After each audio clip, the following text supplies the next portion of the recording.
年金暮らしになっても家の中がすっきりしていて、お金の使い方までどこか落ち着いている人がいます。一方で、物を大切にしているはずなのに、なぜか家計が軽くならない。片付けのやり方を知らないわけではないのに、家の中が思うように整わない。あるはずのものが見つからず、また同じものを買ってしまう。そんなことはありませんか？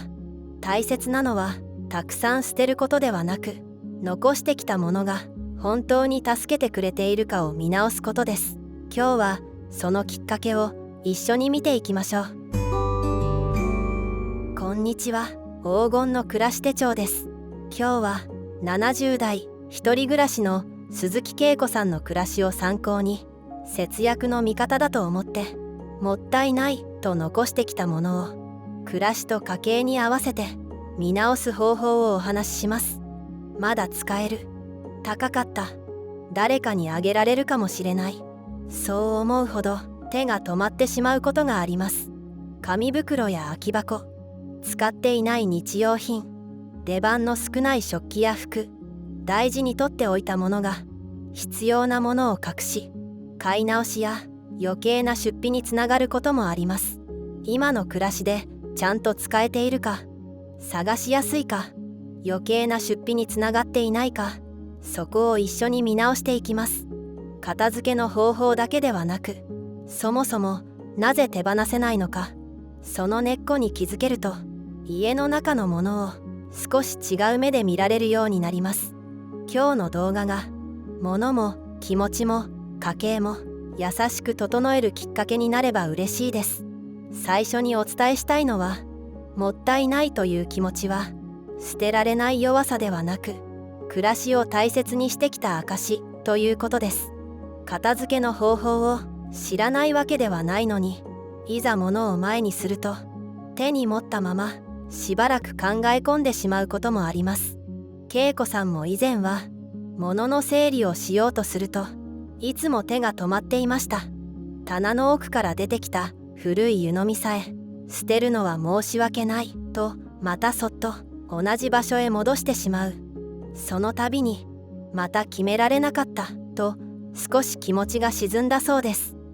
実は手放せない理由は、そのものが本当に今必要だからとは限りません。ではなぜ手が止まってしまうのでしょうか。それは買った時のお金、その時の思い出、この先の安心、そうしたものが薄い布のように物の上に重なって一緒に失ってしまうように感じるんですね。物を粗末にしたくない、せっかく買ったものを無駄にしたくない、この先も困らないようにしたい、そんな思いで暮らしを守ってきたからこそ、手放すことに慎重になるのはごく自然なことなんです。捨て活と聞くと、物を減らすことばかりに目が向きやすいですよね。でも物が多いことそのものが悪いわけではありません。家の広さも暮らし方も大切にしたいものも人それぞれだからです。大切なのは物が多いか少ないかよりも、ちゃんと使えているかどうかです。どこにあるかわからないもの、管理しきれないもの、そうしたものが増えすぎると、安心のために残したものが暮らしを重たくしてしまうことがあります。だからこそ迷ったらすぐに捨てるか残すかを決めなくて大丈夫です。まずは本当に暮らしを助けているのか、それとも失う不安で残しているだけなのか、どちらの気持ちに近いのかを優しく見ていけばいいんです。そうして見つめ直すだけでも、物との向き合い方は少しずつ変わり始めます。すると残したいものと役目を終えたものが自然と見えてくるんです。物を大切にする方法は残すだけではありません。使う、譲る、使い切る、感謝して手放す、どれも物を粗末にすることではありません。どうすれば活かせるかという見方に変えてみると、片付けは迷いながら捨てる時間ではなく、これからも必要なものを見つけ直す時間に変わっていくんです。そしてもったいないと残したものが増えすぎると、今度は毎日使いたいものが奥に埋もれてしまうことがあります。2つ目に見直したいのは、節約のつもりで残してきたものが毎日の使いやすさをかえって妨げていないかということです。紙袋や空き箱、古い文房具、出番の少ない食器や日用品、一つ一つは小さくてもいつか必要になるかもしれない、柄がきれい、捨てるほど傷んでいないと、私たちはつい残しておく方が家計に優しいように感じてしまうんです。ただ、安心のために残したものも増えすぎると迷いの原因になります。どこに何があるのか、今使えるものはどれなのか、それが分かりにくくなってしまうんです。物はそこにあるだけで場所を取り、視界にも入り続けます。紙袋が棚の端に積まれ、空き箱が押し入れの奥に残り、使わない食器が棚の奥で重なっている。そんな状態が続くと、暮らし全体が重たくなり、本当に必要なものまで物の陰に隠れてしまうんですね。家の中にあるはずなのに、使いたい時にすぐ出てこないもの、思い当たるものはありませんか？紙袋はたくさんあるのにちょうどいい大きさがない。ペンも何本もあるのにすぐ書ける一本がない。ほんの小さなことでも探す時間が増えると少し疲れてしまうんですよね。食器も同じです。恵子さんの食器棚にも昔よく使っていた器が奥に何枚も残っていました。でも毎日使うのはいつも手前の同じお皿ばかり。棚を開けても手前のお皿を避ける必要があり、奥の器にはほとんど手が伸びません。たくさん持っていても使いにくい場所にあったらないのと同じなのよね。恵子さんはつくづくそう感じたそうです。物はただ残しておくだけでは暮らしの助けにはなかなかなりません。欲しい時にすぐ見つかって、すぐ取り出せて、すぐ使える。それで初めて暮らしの中で役に立ってくれるんですね。紙袋は大中小を数枚ずつ、空き箱は使う予定があるものだけ、文房具や日用品のストックも把握できる量にしておく。もしもったいないと思って残したものが今必要なものを隠しているなら、ちょっとだけ量を見直してみる。それは今使いたいものをちゃんと生かすための見直しです。見えない場所にしまわれたものは持っているつもりでもいつの間にかないものと同じになってしまいます。その状態が続くと、買わなくてもよかったものをもう一度買ってしまうことがあります。3つ目に見直したいのは、残しすぎたことで増えてしまう出費です。節約しているつもりなのになぜか物も家計も軽くならない。そんなことが暮らしの中で起きていないでしょうか。意外かもしれませんが、家の中に物が多いほど同じものをまた買ってしまうことがあります。必要なものが見えにくくなり、ないと思ってつい買い足してしまう。そうして小さな出費が重なっていくんです。家のどこかにはあるけれど、急いでいる時ほど見つからない。そんな時、予備があっても困らないしともう一つ買ってしまうことはありませんか？ハサミを一つ、電池を一袋、洗剤を一袋、どれも小さな買い物でも重なると年金暮らしの家計には少しずつ響いていきます。もったいないから残していたはずが見つからないことでまた買ってしまう。ここがつい見落としやすいところなんです。恵子さんにも似たようなことがありました。ある日ラップを使おうとした時、いつもの引き出しに見当たりませんでした。確かまだ1本あったはず。そう思って探しても夕飯前の急いでいる時ほどなかなか見つかりません。結局買い物のついでに1本買って帰りました。ところが数日後、食器棚の奥から未開封のラップが出てきたんです。やっぱりあったとその場で小さくため息。少額でもまた物を増やしてしまったことと、見つけられなかった自分にがっかりしたそうです。あなたの家にも同じものがいくつも出てくる場所があるなら、そこはまさにもったいないが物を増やしている場所かもしれません。置き場所や量を少し見直す合図です。まずはよく使うものを一つだけ選んで、家の中にいくつあるか見てみる。ボールペンでも靴下でも紙袋でも一度集めてみると、家の中に点在しがちなものは想像以上にたくさんあるものです。どこに何があるかわかるだけで、買い足すことは少しずつ減っていきます。見つからないから買う暮らしから、あるものを見つけて使える暮らしへ、その積み重ねで家の中にも家計にも安心が戻ってくるんです。そして物が増える理由は買い直しだけではありません。家の中にはいつか手放すつもりで置いたまま時間が止まっているものもあります。次はそうしたものが家の中と気持ちを重たくしてしまうことについて一緒に見ていきましょう。4つ目に見直したいのは、手放すつもりで残したまま動きが止まっているものです。いつか売る、誰かにあげる、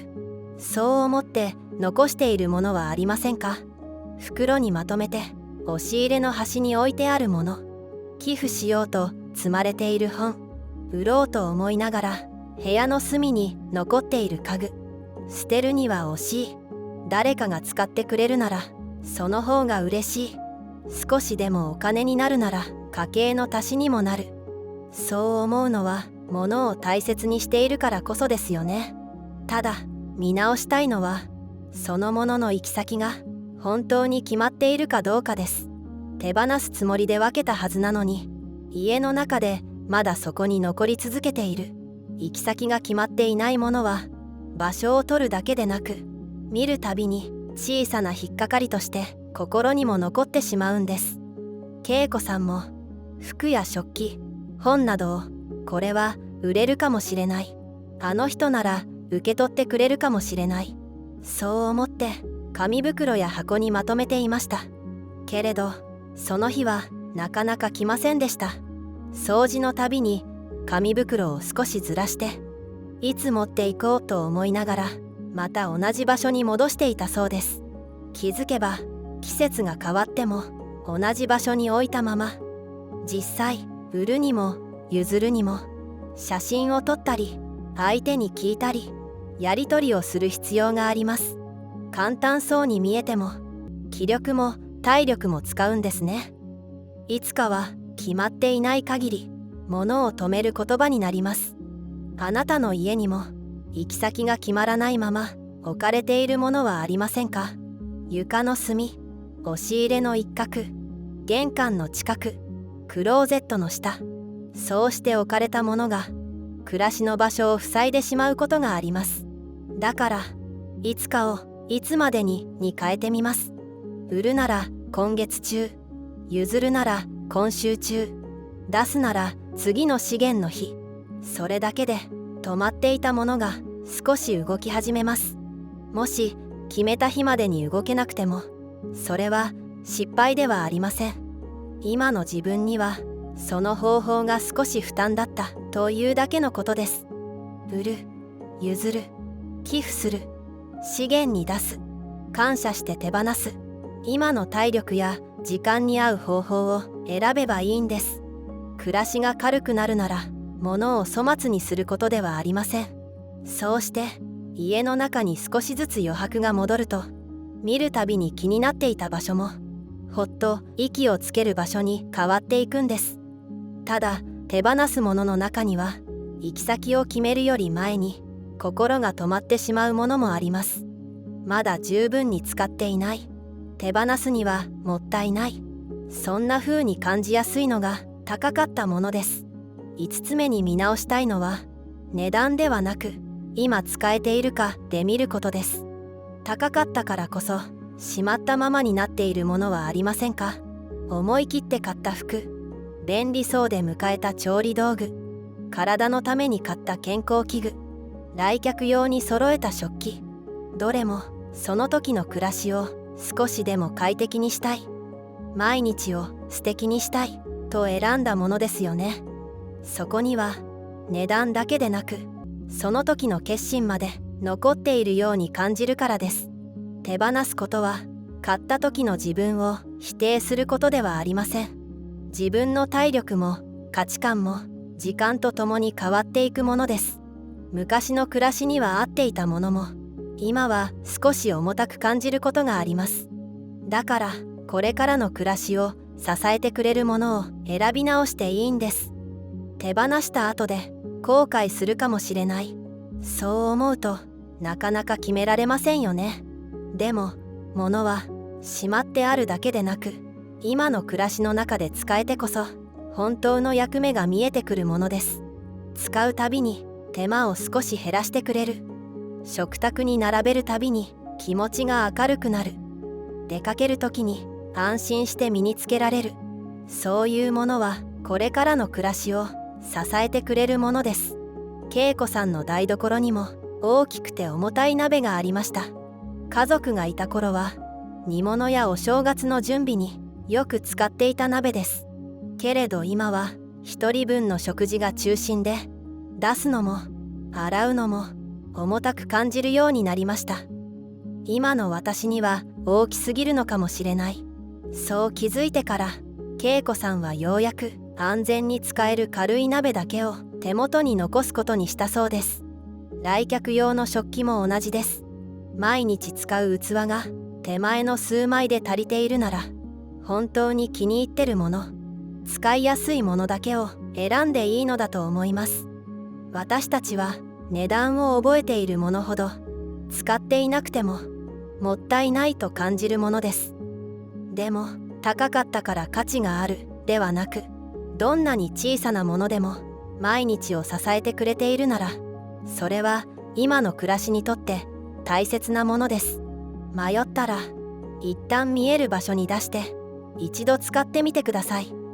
服なら袖を通してみる、食器ならいつものお茶に使ってみる。その時に重たい、使いにくい、今の自分には合わない、そう感じたなら役目を終えた合図かもしれません。使ってみてから決めれば気持ちが納得しやすくなって、心の中のもったいないも少しずつ和らいでいくんだと思います。手放すことで空いた場所には今の自分が使いやすいものを置けます。出し入れしやすい余白ができると、その場所はほっとできる空間に変わっていくんです。最後にお伝えしたいのは、手放すことは何かを失うことではなく、安心して暮らすための余白を取り戻すことです。ここまでもったいないと残してきたものをいろいろな角度から見てきました。あなたの家にも思い当たるものがあったかもしれません。まだ使えるもの、奥にしまい込んでいたもの、いつか売ろうと思っていたもの、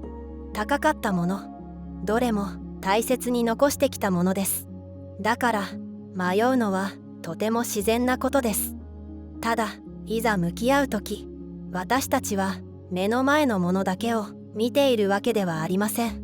買った時のお金、使っていた頃の思い出、いつか必要になるかもしれない安心、そうしたものまで一緒に失ってしまうように感じることがあります。だから手放すことが損のように感じて怖くなるんですね。そしてその状態が長く続くほど、これがいつもの家だからと不便さに気づきにくくなることがあります。本当は少し使いにくくても、探し物が増えていても、物が多い景色にいつの間にか目が慣れて、見直すことの方がかえって大変に感じてしまうんです。でもここで一度見方を変えてみます。安心はたくさん残すことだけで生まれるわけではありません。必要なものが見えること、すぐ使えること、買い直さなくても大丈夫だとわかること、そうした小さな安心が毎日の支度も家計への不安も軽くしてくれるんですね。余白は何もない寂しい場所ではありません。必要なものが見える場所、探し物が減る場所、そして買い直しを防いでくれる場所です。一度にたくさん手放さなくても大丈夫です。かさばるものを一つだけ見てみる。今使っているか、すぐ取り出せるか、持っていて気持ちが軽くなるか、そう問いかけるだけでも物との向き合い方は少しずつ変わっていきます。私も今でもまだ使えるかもと手が止まることがあります。その度に残すことだけが大切にする方法ではないと思い出すようにしています。奥にしまったまま使っていない日用品など、今週までに一つ見直そうと思い浮かんだものがあれば気軽にコメントしてくださいね。今日も最後までご覧いただきありがとうございました。この動画を見てくださったあなたの毎日が大切にしてきたものと優しく向き合いながら今の暮らしに合わせて心地よく整っていきますように。